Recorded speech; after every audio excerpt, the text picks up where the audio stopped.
चुनाव लड़ रही श्रीमती काजल निषाद जी, मंच पर उपस्थित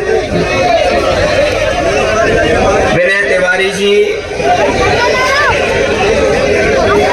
कृष्णकांत त्रिपाठी जी, राहुल गुप्ता जी से लेकर के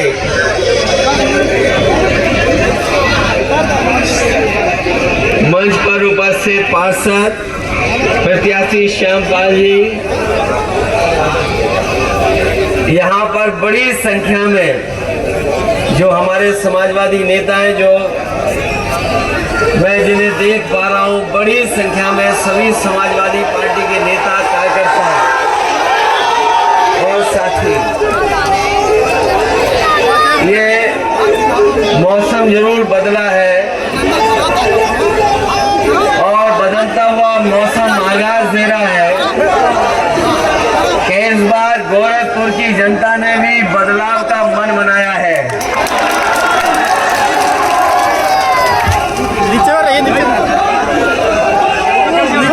ये चुनाव कब होने जा रहा है? आपने पहले भी भारतीय जनता पार्टी की सरकार देखी है। भारतीय जनता पार्टी की दिल्ली में भी सरकार, लखनऊ में भी सरकार, और गोरखपुर जैसे शहर में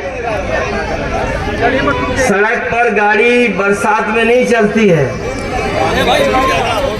अगर बारिश ज्यादा हो जाए, बरसात ज्यादा हो जाए तो सड़क पर गाड़ी नहीं चलेगी, यहाँ पर नाव से हमें और आपको जाना पड़ेगा। यहाँ कभी कभी देखने को मिलता है कि सड़क नीची है कि नाली ऊपर है, पानी कहाँ से निकलेगा। और एक ऐसी सरकार जिसने अपने पहले 5 साल के कार्यकाल में और इस कार्यकाल में जो शुरुआत हो गई है, जो नाली न बना पाई हो, नाला न बना पाई हो, पानी का निकास का इंतजाम न कर पाई हो, वो पार्टी कैसे उम्मीद कर सकती है कि वो उसके पक्ष में मतदान होगा। और गोरखपुर के लोगों को मैं याद दिलाना चाहता हूं, ये मुख्यमंत्री जी वही हैं जिन्होंने कहा था कि हम गोरखपुर में मेट्रो चलाएंगे। बताओ गोरखपुर वालों, मेट्रो स्टेशन कहां पर है, ये हमें बताओ आप।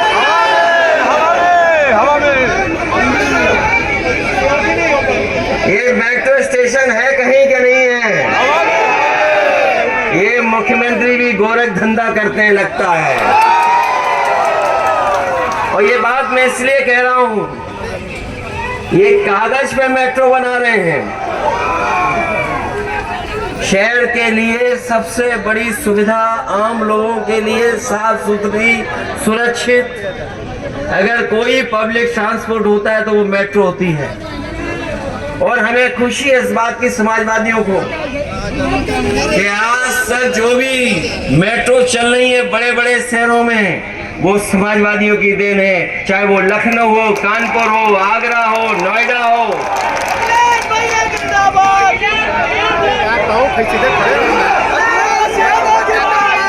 अगर नारे लगाना तो ठीक, अच्छी बात है। मुझे नहीं लगता है कि मुख्यमंत्री जी मेट्रो समझते नहीं कि मेट्रो है क्या चीज। अगर समझते होते तो आज मेट्रो से हम लोग चल रहे होते, गोरखपुर के लोग मेट्रो में बैठ करके चल रहे होते। ये चुनाव इसलिए है कि कूड़ा हटा के नहीं हटा, नालियां साफ हुई कि नहीं हुई। अगर नालियां नहीं साफ हुई, कूड़ा नहीं हटा, तो आपसे घरों का टैक्स ले रहे हैं कि नहीं ले रहे हैं। और अगर नाली को सीवर में जोड़ोगे, उसके लिए भी रुपया देना पड़ रहा है कि नहीं देना पड़ रहा है। और इस शहर में तो ट्रैफिक पुलिस की जरूरत नहीं है। हमने तो कई तस्वीरें देखी, हम अपने पत्रकार साथियों को धन्यवाद देंगे। कभी कभी हमारे पत्रकार साथी हिम्मत करके अपनी जिम्मेदारी निभाते हैं। यहाँ पर सड़कों पे देखा है, ट्रैफिक पुलिस की जरूरत नहीं है। यहाँ पर सांड अपने आप ट्रैफिक संभाले हुए हैं। बताओ सड़कों पर सांड घूम रहे कि नहीं घूम रहे? ये किसकी जिम्मेदारी है? सांड हटाना, कूड़ा हटाना, नाली साफ रखना, उनकी बातें नहीं कर रहे हैं। पता नहीं कौन सी बात कर रहे हैं हमारे मुख्यमंत्री जी, जाने कहां से बात लेकर के आ रहे हैं। इसलिए सवाल करना जरूरी है। जिन्होंने पढ़ा होगा, बजट पढ़ा होगा, वो जानते होंगे कि हमारे मुख्यमंत्री भारतीय जनता पार्टी की सरकार कह रही है कि 100 में केवल 4 बेरोजगार हैं। 100 में 4। बताओ हम ये बात मान ले कि ना मानेंगे? बताओ। हमारी कोई जानकारी नहीं, हम मानते हम पढ़े लिखे नहीं हैं, लेकिन मुख्यमंत्री जी कह रहे हैं कि 100 में 4 बेरोजगार हैं। बताओ गोरखपुर के लोगों, क्या 100 में 4 बेरोजगार हैं यहाँ पर? आप किसी गांव में चले जाओ, 100 के 100 नौजवान हमारे बेरोजगार हैं, उनके पास नौकरी और काम नहीं है। आज हाथ में कोई रोजगार नहीं है। और उनकी पढ़ाई तो पूरे देश ने और दुनिया ने जान ली।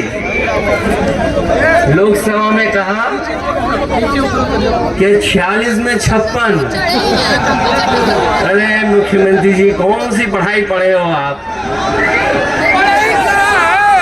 कहाँ की पढ़ाई पढ़ी है कि 46 में 56? मैं ये बात अपने पिछड़े दलित भाइयों को बताने आया हूँ कि हम समाजवादियों को बदनाम करने के लिए इन्होंने कहा 46 में 56 हुए हैं यादव। मैंने सदन में भी पूछा कि अगर आप योगी हैं, अगर आप मुख्यमंत्री और ईमानदार हैं तो बताओ 46 में 56 कहां पर यादव एसडीएम हुए तो बता दो हमें।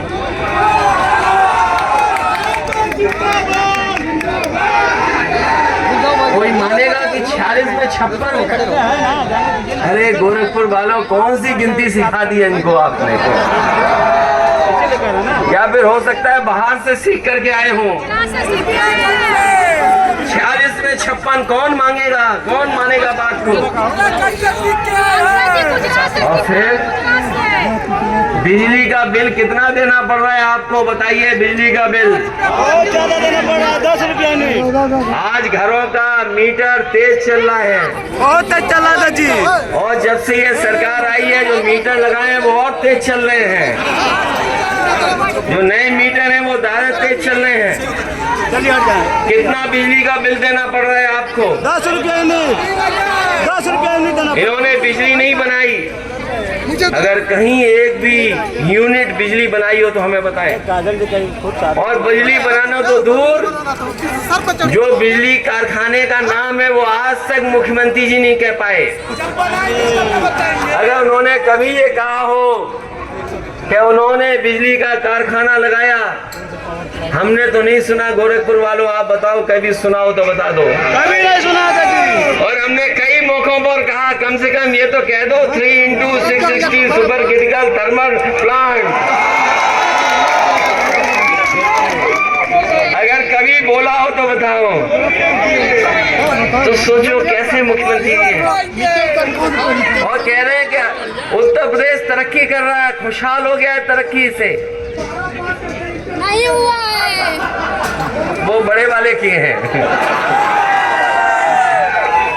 इनकी पढ़ाई 46 में 56 वाली है। और सोचिए क्या कह रहे हैं ये लोग, उत्तर प्रदेश की $1 ट्रिलियन इकोनॉमी है। ये 1 ट्रिलियन इसलिए बोल रहे हैं कि हमारा गरीब समझ ही ना पाए।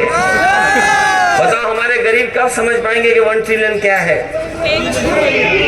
$1 ट्रिलियन इकोनॉमी हम लोग तो नहीं समझ पा रहे हैं। कोई अधिकारी समझाए कि $1 ट्रिलियन इकोनॉमी क्या होती है?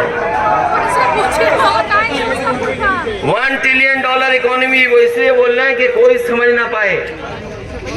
और जो झूठ बोल रहे हैं उसको सच बताने के लिए, जो झूठ बोल रहे हैं उसको सच बताने के लिए भारतीय जनता पार्टी ने, मुख्यमंत्री जी ने 200 करोड़ से अमेरिका से कंपनी बुलाई है, डिलॉयट कंपनी बुलाई है, जो झूठ बोल देते हैं उसको सच कैसे बनाया जाए, उसके लिए 200 करोड़ रुपए खर्च कर रहे हैं। और वो हिसाब किताब नहीं बोलूंगा जो टीवी पे खर्च हो रहा है।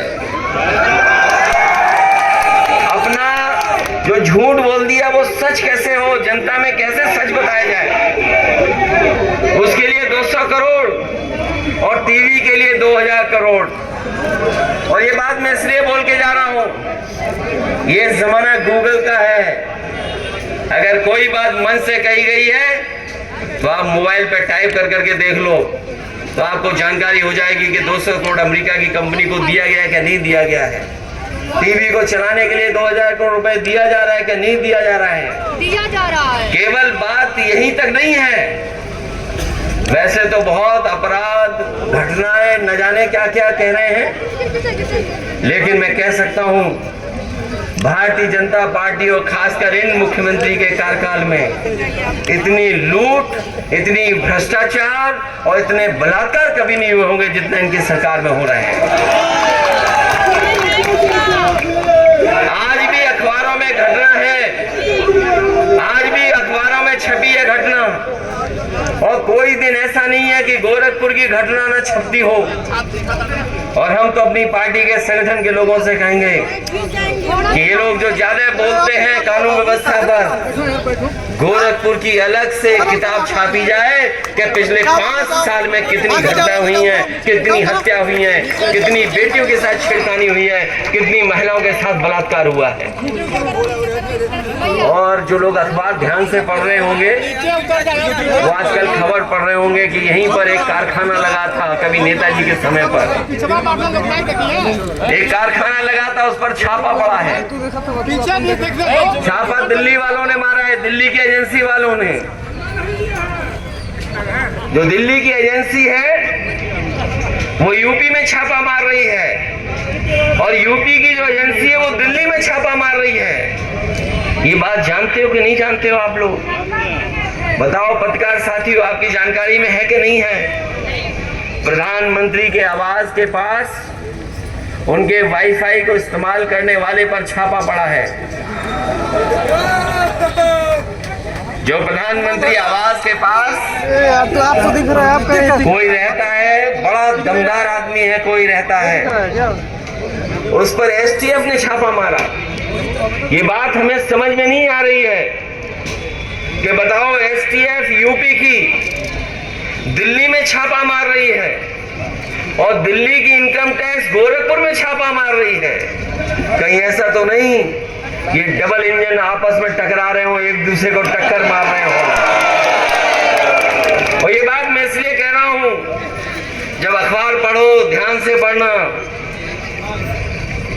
ये जो गोरखपुर वाले उद्योगपति हैं, इनका कारोबार लखनऊ से लेकर के न जाने कितना फैला हुआ है। सुनने में आया है कि कई नेताओं के व्हाट्सएप चैट है उनके जो पकड़ी गई है, वो समाजवादी नेता नहीं है, वो भाजपा नेता हैं। और जिस पर एसटीएफ ने छापा मारा है दिल्ली में, सोचो दिल्ली के पास बड़ी बड़ी संस्थाएं हैं, उनके पास आईबी है, इंटेलिजेंस है, और भी संस्थाएं हैं। वहां छापा नहीं मार रही दिल्ली की पुलिस, दिल्ली के अधिकारी, यूपी के लोग जाकर के छापा मार रहे हैं। और उसका परिणाम आपने देखा होगा। जो लोग दावा कर रहे हैं कि लॉ एंड ऑर्डर बेहतर है, लॉ एंड ऑर्डर अच्छा है, वो बताएं कि आज तक परमानेंट डीजीपी क्यों नहीं पोस्ट हो पाया है? बताओ, यूपी में डीजीपी परमानेंट ही नहीं है। सही बात है। अपनी सरकार होती तो अखबार वाले भी चिल्लाते, टीवी में भी चिल्लाते कि देखो समाजवादी लोग कैसे डीजीपी नहीं पोस्ट कर पा रहे हैं। हमारे पुलिस के लोग जानते होंगे, उन्हें अभी तक परमानेंट डीजीपी नहीं मिल पाया है, कार्यकारी डीजीपी मिला है। एक कार्यकारी डीजीपी रिटायर हो गया, दूसरा कार्यकारी डीजीपी आ गया, अभी परमानेंट डीजीपी नहीं है। जो सरकार अपना डीजीपी पोस्ट ना कर पाए, जो मुख्यमंत्री अपना डीजीपी पोस्ट ना कर पाए, उससे कमजोर मुख्यमंत्री कोई नहीं हो सकता है। और अपनी गद्दी बचाने के लिए अपनी गद्दी बचाने के लिए महंगाई से बहस ना हो, बेरोजगारी पर बहस ना हो, किसान की आय पे बहस ना हो, इसीलिए जानबूझ करके उत्तर प्रदेश में नए नए मुद्दे उठाए जा रहे हैं। ये वही लोग हैं जो हिंदू मुस्लिम की खाई पैदा करते हैं। और हम तो कहते हैं आप लोग बड़े बड़ों की चार्जशीट दिखा रहे हो, बड़ी बड़ी चार्जशीट दिखा रही है सरकार, बड़ी चार्जशीट दिखा रही है कि देखो इन पे इतने मुकदमे हैं। अगर मुख्यमंत्री जी ने अपने मुकदमे वापस न लिए होते तो बताओ कितनी बड़ी सूची थी, कितनी बड़ी सूची थी कि नहीं थी? बताओ सूची थी इतनी बड़ी कि नहीं सूची थी?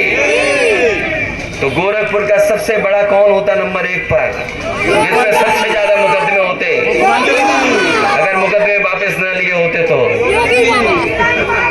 इसलिए देश कानून से चले, संविधान से चले, और हम अपने लोगों से कह करके जा रहे हैं ये चुनाव इसलिए भी जरूरी है कि इनको संदेश जाना चाहिए कि ये संविधान और हमारे लोकतंत्र को खतरा पैदा कर रहे हैं। हालांकि महापौर का चुनाव है, लेकिन आने वाले समय के चुनाव के लिए भी संदेश है 24 का। इस चुनाव में समाजवादियों की मदद करिए आप लोग, और यहीं से शुरुआत हो। 24 की गिनती भी यहीं इसी चुनाव से शुरू हो। जो निषाद समाज के लोग कहते हैं, हम तो जानते हैं, इसी मैदान में बगल में आए थे एक बार, निषाद समाज के नेता कहते थे मठ हमारा है, यही तो कहते थे। बताओ याद है कि नहीं याद है कि ये निषाद राज की स्थान है? अरे हम उतनी बड़ी लड़ाई नहीं लड़ सकते हैं, लेकिन हम इतनी बड़ी लड़ाई तो लड़ सकते हैं कि निषाद समाज को हम महापौर तो बना सकते हैं। इसलिए शुरुआत करो। उस समय भी समाजवादियों ने जिताया था, याद है कि नहीं याद है?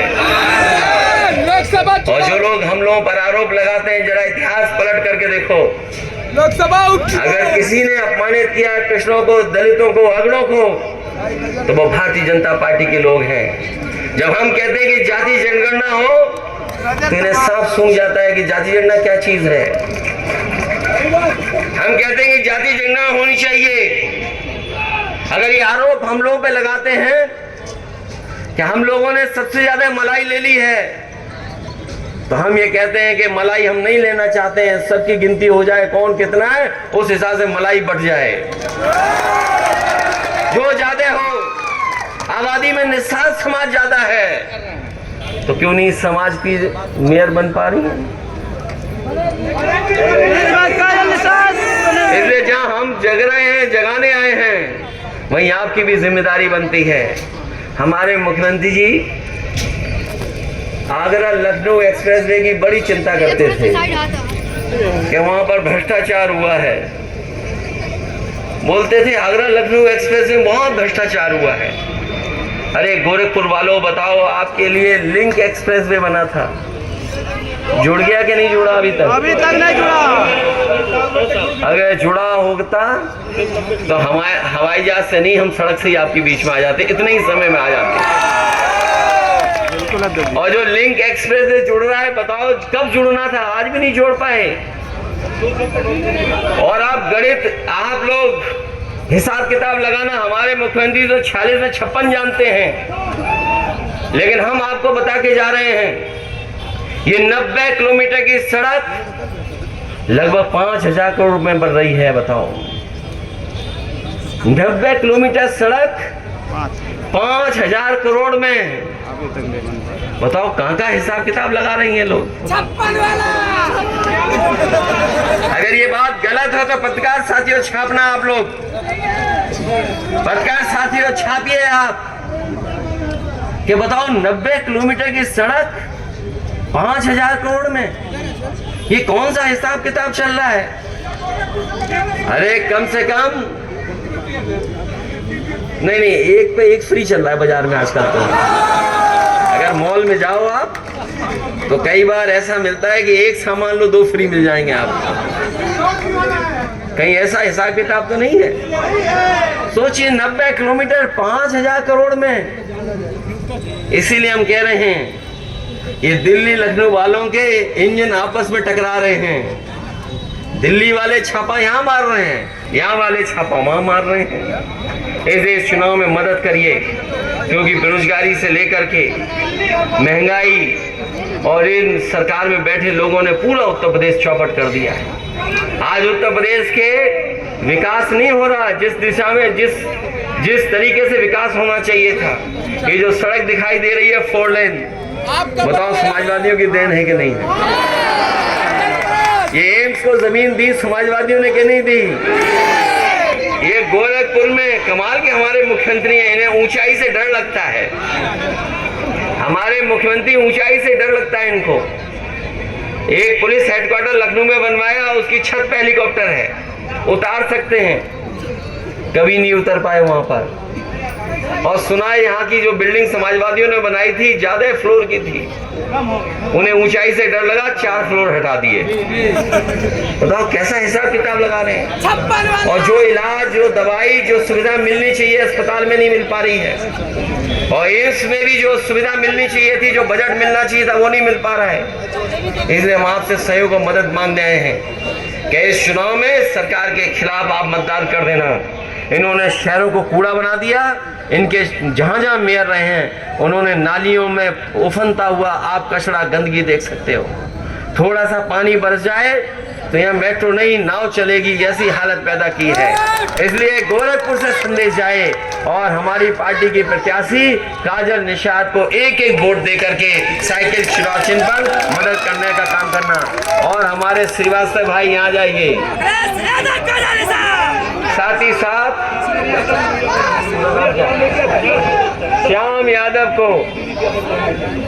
श्याम यादव के भी पक्ष में आप लोग मतदान करना है। ये यही वार्ड है, तो श्याम यादव जीत रहे हैं कि नहीं जीत रहे हैं? यहाँ से जहाँ श्याम यादव को जिताओ, वहीं जहाँ जहाँ टाउन एरिया, नगर पालिका या मेयर महापौर का चुनाव है, साइकिल चुनाव चिन्ह पे एक एक वोट डाल करके मतदान कर करके उन्हें जिताने का काम करना। जहाँ आज मैं काजल निषाद जी के लिए वोट रहा हूँ, वहीं समाजवादी पार्टी के जितने भी हमारे प्रत्याशी चुनाव मैदान में, उन सब की मदद कर देना। यही निवेदन, यही अपील मैं आपसे करने आया। आपका बहुत बहुत धन्यवाद। इंजीनियर सुनील श्रीवास्तव को भी धन्यवाद कि जिन्होंने हमारे प्रत्याशी का समर्थन दिया। बहुत बहुत धन्यवाद।